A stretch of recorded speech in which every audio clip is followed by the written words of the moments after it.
الحمد لله كفى والسلام على عباده الذين اصطفى اما بعد. حضرات گرامی، تقریباً 5-6 ہفتوں سے تاریخ اسلام کے موضوع پر، اسلامک ہسٹری پر لیکچرز چل رہے ہیں، جن میں سب سے پہلے حضور اکرم صلی اللہ علیہ وسلم کی سیرت کا خلاصہ پیش کیا گیا تھا. پھر اس کے بعد حضرت ابوبکر صدیق رضی اللہ عنہ کی 2.25 سال کے قریب خلافت اور اس دور کے کارناموں کا ذکر آیا. پھر حضرت عمر فاروق رضی اللہ عنہ کے تقریباً 10.5 سال کے دور خلافت اور ان کے کارناموں کا ذکر آیا. پھر حضرت عثمان رضی اللہ عنہ کے تقریباً 12 سال کی جو ان کی حکومت تھی، اس دور میں ان کے کارناموں کا ذکر آیا. پھر حضرت علی مرتضیٰ شیر خدا رضی اللہ عنہ کرم اللہ وجہہ، ان کے کارناموں کا اور ان کی فضیلت اور اس دور میں اسلام کو اور مسلمانوں کو ملنے والے عروج اور ترقی کا ذکر کیا گیا. یہ وہ دور تھا جو خلافت کا زرعی دور تھا، سب سے خوبصورت اور سنہرا دور، جس کی سب سے بڑی خصوصیت یہ تھی کہ اس میں ایک شخص خود آگے بڑھ کر نہیں آتا تھا کہ مجھے عہدہ دیا جائے، منصب دیا جائے. کبھی لوگوں نے آپسی مشورے سے ان کو چنا. کبھی یہ ہوا کہ ایک خلیفہ نے بعد والے خلیفہ کو چننے کے لیے کچھ لوگوں کی کمیٹی بنا دی. کبھی یہ ہوا کہ کسی نے ایک کو نامزد کر دیا کہ انہی کو خلیفہ بنایا جائے تو زیادہ بہتر ہے. جیسے حضور اکرم صلی اللہ علیہ وسلم نے حضرت ابوبکر صدیق رضی اللہ عنہ کے لیے واضح طور پر نہیں بتایا تھا کہ وہ خلیفہ رہیں، لیکن لوگوں نے آپ کو منتخب کیا، اشارے موجود تھے. اور حضرت ابوبکر صدیق رضی اللہ عنہ نے حضرت عمر رضی اللہ عنہ کا نام لے کر بتا دیا تھا. حضرت عمر رضی اللہ عنہ نے اپنے بعد کے لیے 6 لوگوں کی کمیٹی بنا دی تھی، اور ان لوگوں نے حضرت عبد الرحمن بن عوف کو یہ اختیار دیا تھا کہ وہ جس کو بھی مناسب سمجھیں منتخب کریں. حضرت عثمان اور علی اور عبداللہ ابن عمر ان لوگوں کے نام تھے جن میں حضرت عثمان رضی اللہ عنہ کا انتخاب انہوں نے کیا. اور اس کے بعد عثمان رضی اللہ عنہ کی شہادت کے بعد حضرت علی رضی اللہ عنہ کو لوگوں نے منتخب کیا. حضرت ابوبکر، عمر اور عثمان رضی اللہ عنہ کا جو دور تھا، اس میں جو مرکز تھا مسلمانوں کا، جو سینٹرل گورنمنٹ جہاں تھی، جو مرکز تھا وہ مدینہ منورہ تھا. حضرت علی رضی اللہ عنہ کے دور میں مدینہ منورہ کے بجائے عراق میں کوفہ کے مقام پر یہ دارالسلطنت جو مسلمانوں کا جو کیپٹل تھا وہاں منتقل ہو گیا. اس کی بہت سی وجہ تھی. فتنوں کا دور تھا، لوگ حضرت عثمان رضی اللہ عنہ کے قاتلوں سے بدلہ لینے کا مطالبہ کر رہے تھے. خون خرابہ عام ہو گیا تھا، جس کا ذکر پچھلے لیکچر میں آیا تھا. اس وجہ سے بھی حضرت علی رضی اللہ عنہ نے یہ فیصلہ فرمایا کہ مدینہ منورہ کو فتنے سے محفوظ رکھنا ہے، اس لیے عراق کی طرف منتقل ہو گئے. دوسری ایک وجہ یہ بھی تھی کہ اسلام تیزی سے پھیل رہا تھا. کوفہ نئے مسلمان ہونے والے لوگوں کے لیے کوفہ آنا اور وہاں جمع ہونا مدینہ منورہ کے مقابلے میں زیادہ آسان تھا.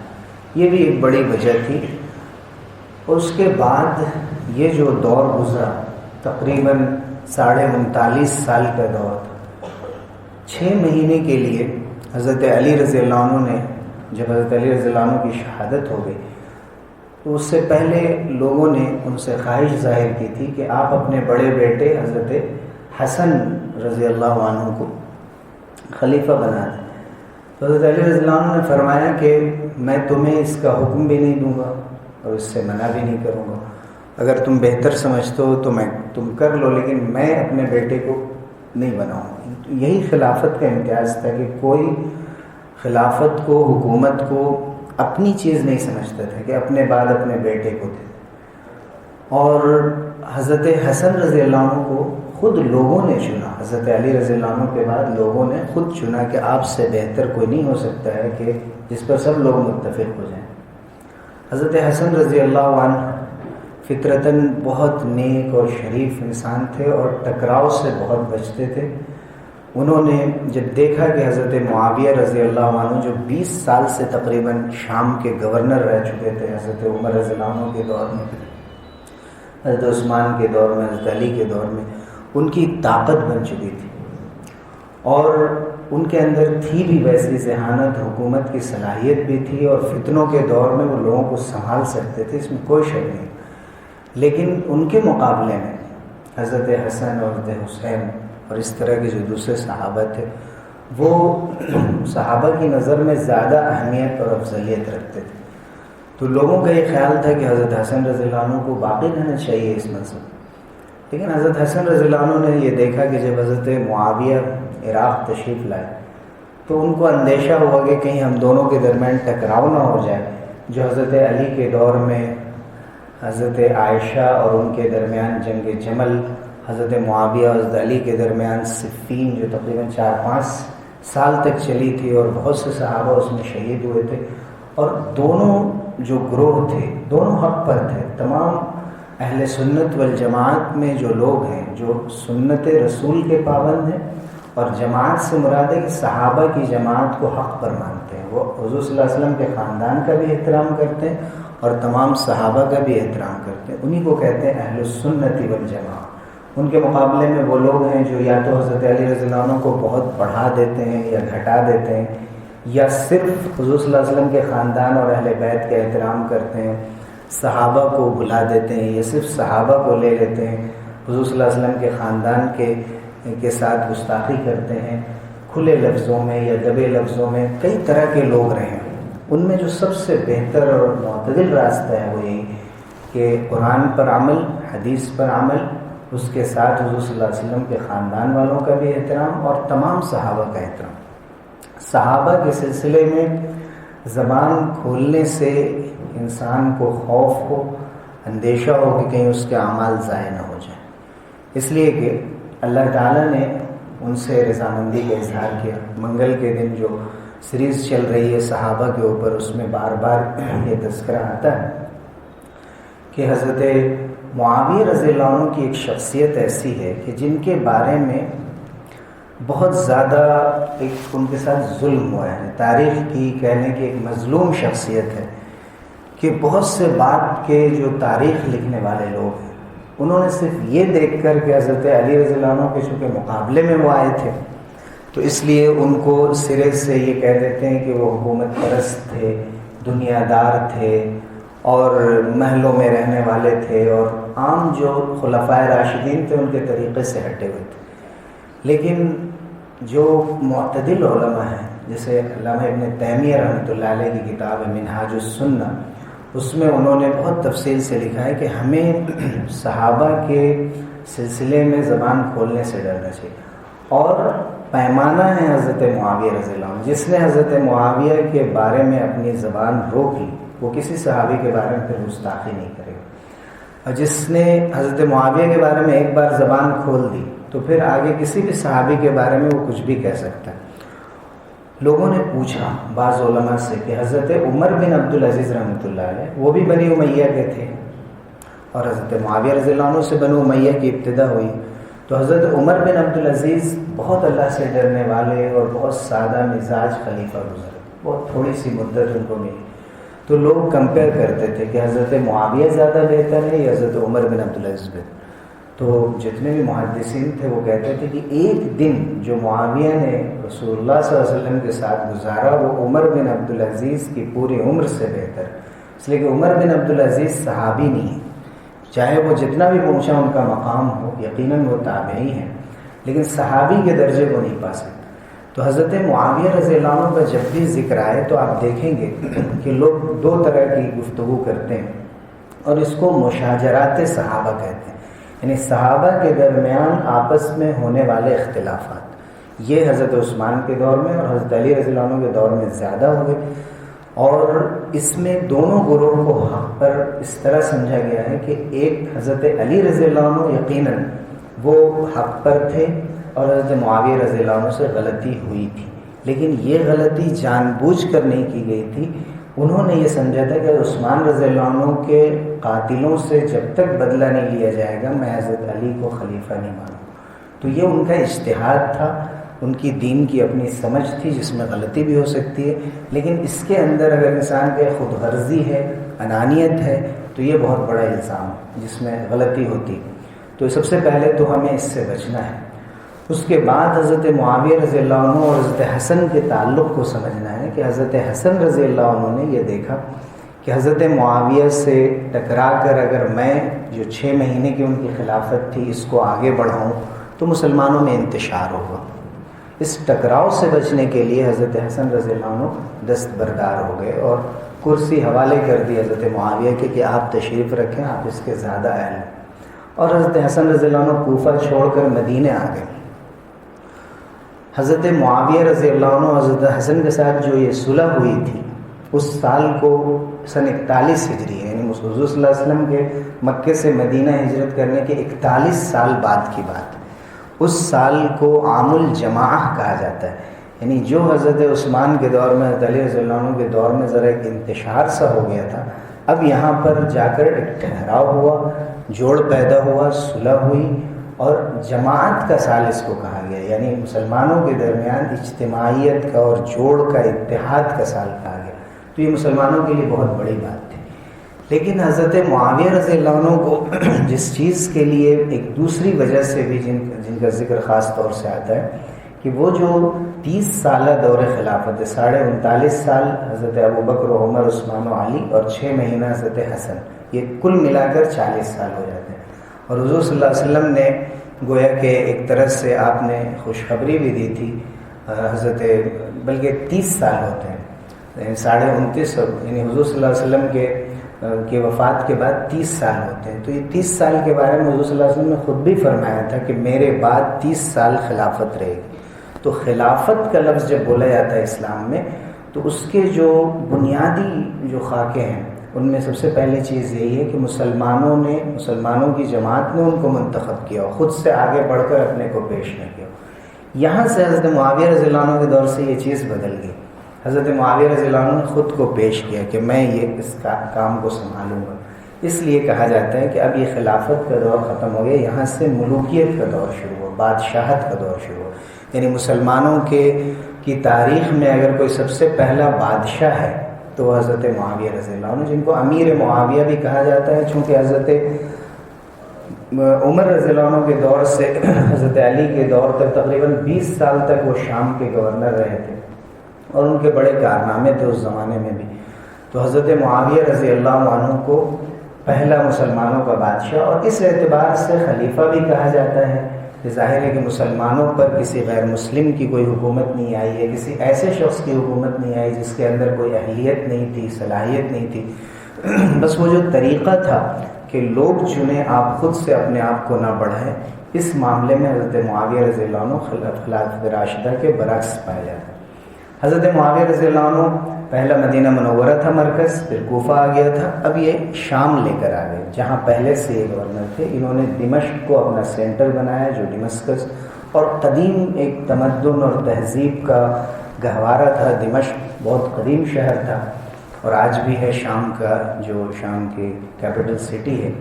حضرت معاویہ رضی اللہ عنہ نے وہاں اپنی حکومت کی بنیاد ڈالی۔ حضرت سعد ابن ابی وقاص رضی اللہ عنہ نے ان کو سلام کرتے ہوئے کہا السلام علیکم ایھا الملک، اے بادشاہ سلامت، السلام علیکم۔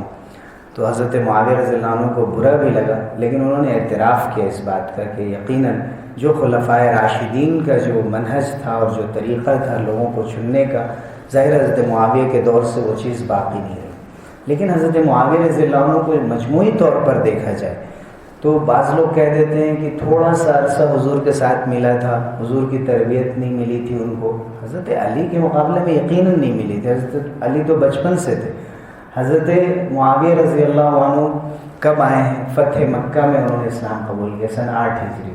تو 2-2.5 سال حضور صلی اللہ علیہ وسلم کے ساتھ ان کو ملے ہیں، زیادہ سے زیادہ 3 سال۔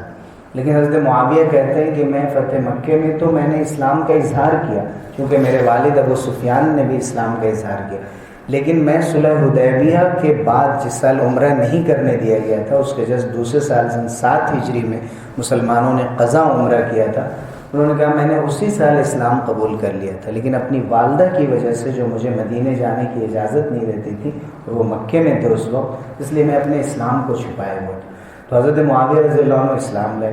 اسلام لانے کے بعد ان کی ایک فضیلت دیکھی کہ حضور صلی اللہ علیہ وسلم کی ایک زوجہ مطہرہ حضرت ام حبیبہ ہے۔ حضرت ام حبیبہ کے وہ بھائی ہیں، گویا نسبت میں حضور صلی اللہ علیہ وسلم کے برادر نسبتی آپ کے سالے ہیں۔ اس کے بعد حضور صلی اللہ علیہ وسلم کے ساتھ مستقل طور پر رہے۔ حضرت زید بن ثابت رضی اللہ عنہ سب سے زیادہ وحی کو لکھتے تھے، وحی کی جو آیتیں آتی تھیں ان کو نوٹ کرتے تھے۔ ان کے بعد اور بھی بہت سے لوگ وحی لکھنے والے تھے،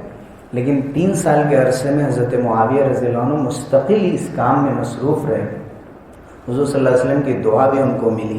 حضور سے تقریباً 163 روایتیں انہوں نے کی۔ حضور نے ان کو دعا دی تھی، اللہم اجعلہ ہادیا مہدیا واہد بہ، اے اللہ ان کو ہدایت کا ذریعہ بنائیے، ان کو ہدایت یافتہ رکھیے اور لوگوں کے لیے ایک رہنمائی کا ذریعہ بنائیے۔ حضرت معاویہ رضی اللہ عنہ کو حضور صلی اللہ علیہ وسلم نے اور بھی دعائیں دی تھی، جن میں اس طرف بھی اشارہ تھا کہ یہ ایک ذہین انسان آگے چل کر مسلمانوں کا امیر اور مسلمانوں کا حاکم بنے گا۔ تو حضور نے ایک بار فرمایا بھی تھا کہ اگر تمہیں کبھی مسلمانوں کی حکومت ملے تو ہمیشہ انصاف کرنا اور اللہ سے ڈرتے رہنا۔ جب حضرت معاویہ رضی اللہ عنہ نے شام میں اپنی حکومت شروع کی تو انہوں نے ایک اہم کام یہ کیا کہ اپنا دسترخوان وسیع کر دیا۔ سخاوت اتنی زیادہ تھی ان کے یہاں کہ کوئی دوست دشمن کی تمیز نہیں تھی، چونکہ ان کے دشمن بہت تھے، اور حضرت معاویہ رضی اللہ عنہ اتنے ذہین انسان تھے کہ کبھی اپنے دشمنوں سے کھلا بدلہ نہیں لیتے تھے، بلکہ لوگوں نے کہا ہے کہ ایک ذہین اور ایک تجربہ کار انسان وہ ہوتا ہے یا حاکم وہ ہوتا ہے کہ اس کے دشمن بھی کھلے عام آپ کو نہیں ملیں گے اور اس کا کوئی دوست بھی نہیں ہوگا جو تنہائی میں کوئی اس کا دوست ہو، یعنی کھلے عام دشمنی کا اظہار کر سکے اتنی لوگوں کے اندر ہمت نہیں ہوگی، اور چھپ کر دوستی اتنی ہو کہ کوئی بالکل بے تکلف ہو کر اس کے راز معلوم کر لے، یہ بھی نہیں ہوگا۔ تو حضرت معاویہ کی یہ خصوصیت تھی کہ انتہائی ذہین انسان تھے، اور انہوں نے فرمایا تھا کہ اگر میرے اور لوگوں کے درمیان بال برابر بھی اگر کوئی رشتہ بنا ہوا ہے محبت کا کسی اور چیز کا، تو میں اس بال کو بھی ٹوٹنے نہیں دوں گا۔ اگر لوگ اس بال کو اپنی طرف کھینچیں گے تو میں ڈھیل دے دوں گا، جب لوگ ڈھیل دیں گے تب میں کھینچ لوں گا اپنی طرف۔ تو یہ ان کا طریقہ تھا کہ کبھی بھی کسی سے کھل کر کسی چیز کا بدلہ لینا یا لوگوں سے اپنے کرسی پہ اور منصب پہ ہونے کی وجہ سے انتقام لینا ہی نہیں۔ حتیٰ کہ حضرت معاویہ رضی اللہ عنہ کو ایک تو ذہانت میں بہت اونچا مقام ہے ان کا، پھر اس معاملے میں کہ ان کے اندر جو حکومت کی صلاحیت تھی کہ حضور اکرم صلی اللہ علیہ وسلم کے دور سے حضرت عمر کے دور تک بہت لوگوں نے چاہا کہ ہم بحری بیڑا تیار کر لیں، فلیٹ تیار کر لیں اور سمندر کے راستے سے مسلمان جنگ کریں رومیوں سے، لیکن اس وقت تک اجازت نہیں ملی تھی حضرت عمر رضی اللہ عنہ کے دور۔ لیکن حضرت عثمان کے دور میں یہی حضرت معاویہ رضی اللہ عنہ شام کے گورنر تھے، انہوں نے بحری بیڑا تیار کروایا اور ایک پورا کارخانہ قائم کیا تھا جہاں جنگی جہاز ہر وقت کھڑے رہتے تھے، تیار رہتے تھے۔ تو گویا خشکی کے راستے سے جنگ کرنے کے ساتھ ساتھ سمندری راستے سے جنگ کرنے میں سب سے پہلا کارنامہ حضرت معاویہ رضی اللہ عنہ کا ہے، اور حضور صلی اللہ علیہ وسلم نے اس لشکر کے لیے دعا فرمائی تھی جو سمندر کے راستے سے جہاد کے لیے نکلے۔ تو حضرت معاویہ رضی اللہ عنہ کو یہ بھی فضیلت حاصل ہے۔ اس کے ساتھ ساتھ ان کا ایک کارنامہ یہ ہے جسے حلم کہتے ہیں، تواضع، بردباری، لوگوں کو معاف کرنے کی صلاحیت، یعنی ایک شخص کے پاس طاقت ہو اس کے باوجود لوگوں کو معاف کر سکتا ہو، اس سے زیادہ حکیم اور دانا انسان اور سمجھدار انسان کوئی نہیں۔ 20 سال حکومت کرنا ایک ایسے ماحول میں جہاں اتنے سارے لوگ ان کے مخالفین ہوں یہ آسان نہیں تھا، لیکن جہاں کہیں سے بھی کوئی بات ان کے پاس آتی، کبھی بھی کسی نے چاہا حضرت معاویہ کو کہ غصہ دلا دیں، وہ غصہ نہیں ہوتے تھے، برداشت کرتے تھے۔ ایک مرتبہ لوگوں نے کہا کہ جا کر ان کی ماں کے سلسلے میں کوئی برا بھلا کہہ دو، کوئی بات کہہ دو، تو کسی نے آ کر ان کے سامنے کہہ دیا۔ حضرت معاویہ نے بڑی خوبصورتی سے اس کا جواب دے دیا۔ حضرت معاویہ رضی اللہ عنہ طواف کر رہے تھے، اس وقت صائب نامی ایک شخص تھا، وہ بھی بڑا اپنے علاقے کا بڑا ذمہ دار شخص تھا، تو اس وقت حضرت معاویہ جب طواف کر رہے تھے تو ظاہر ہے کہ ان کے ساتھ خدم حشم پوری جماعت تھی، تو اس کی وجہ سے جو صاحب جو شخص تھا اس کے اوپر پیر لگ گیا اور وہ شخص گر گیا۔ تو حضرت معاویہ کھڑے ہوئے اور ان لوگوں سے کہا کہ انہیں اٹھاؤ، ان کو عزت دو اور سنبھل کر چلو۔ تو صاحب نے پلٹ کر کہا کہ معاویہ تم اب حاکم ہو گئے ہو تو تمہیں اتنی تمیز نہیں ہے کہ طواف کیسے کرنا چاہیے، اور ان کو شرم دلاتے ہوئے آر دلاتے ہوئے یہ کہہ دیا کہ کاش میں نے تمہاری ماں سے شادی کی ہوتی، یعنی بہت ہی غلط لفظ تھا۔ تو حضرت معاویہ نے پلٹ کر کہا کہ اگر میری ماں سے شادی کی ہوتی تو عبداللہ بن صائب جیسا بیٹا میری ماں کو مل جاتا، یعنی